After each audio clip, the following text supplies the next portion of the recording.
Hello guys. So I was asked a while back to do a review on Chundo, and I was trying to see in League how people were using him and who were using him before making the review. Since he's a new player, it is not really an element I personally run. So let's just go down the basics and then I'll explain what I noticed. First thing, his best position is left back. Honestly, move him all around the back, it doesn't matter. He's just a good backliner, especially mono Ardor. Ace burst, attack power, critical rate. Ardor players don't use it. Don't do this to yourself. Active increased crit rate 40%, EE will be 50%. It's not bad, it's not great, it depends what you're running, but crit rate never hurt anyone, especially knowing that William is honestly trash if he's not able to crit, so it can be pretty damn good in mono Ardor once again. Overwhelming limits, increase the attack power 50%, action speed 30% for 10 minutes when using an active skill. I'm going to say 10 minutes is kind of harsh, knowing that it's a stack skill, meaning if he dies, he also loses it. And it requires an active who has a 15-minute cooldown and has a spirit cost. It doesn't feel like it's really worth it. I don't know. It sounds too expensive for what it gives.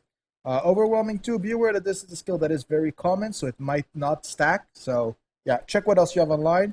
Decrease critical rate and reflex of enemy by 30% within position. Well, pretty standard. Again, I can think of Jin, for example, who has it. Learn from the best. Increase action speed 15%, max life 25% as within position. I literally can't think of a single other Ardor totem that gives speed, who is something that Ardor lacks. So right away, that is great. On top of it, if you can combine that with Kevin, who's great in backline, there's a lot of value. If we look at the chains, they're pretty damn good again for mono Ardor.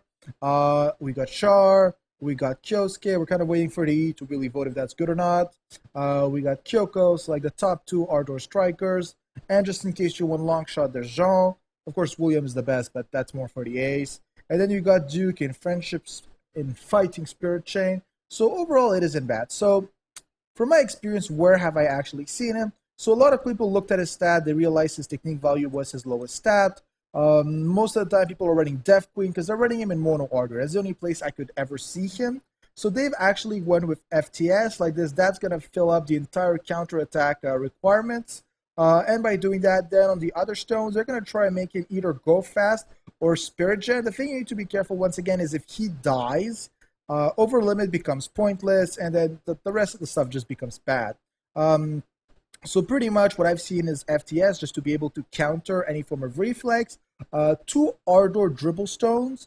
The idea here is just going to be to generate spirit, since Ardor dribble just generates whenever you attack. Yeah, well, I think it's when you penetrate or attack. It's fine. It just generates spirit.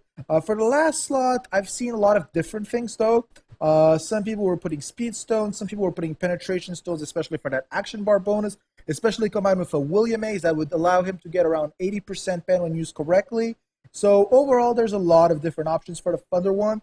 In my personal opinion, the Thunder pen might be the greatest, just because combined with Kevin and with the speed buff he gives and the extra speed buff he gets from over the limit, it can actually become ridiculously fast. So overall, this is how I would build him. You really do need FTS for this to work. The other stones are a little bit more optional. Is he viable in Rainbow? Honestly, he is not. There are a lot of better units than him, especially with over the limit being conditional. But if you're in mono Ardor and only in mono Ardor, he does have potential value. So, hope that that answers all the questions on it. If you have other questions or opinions, write it down in the comments below. Have a good day, guys.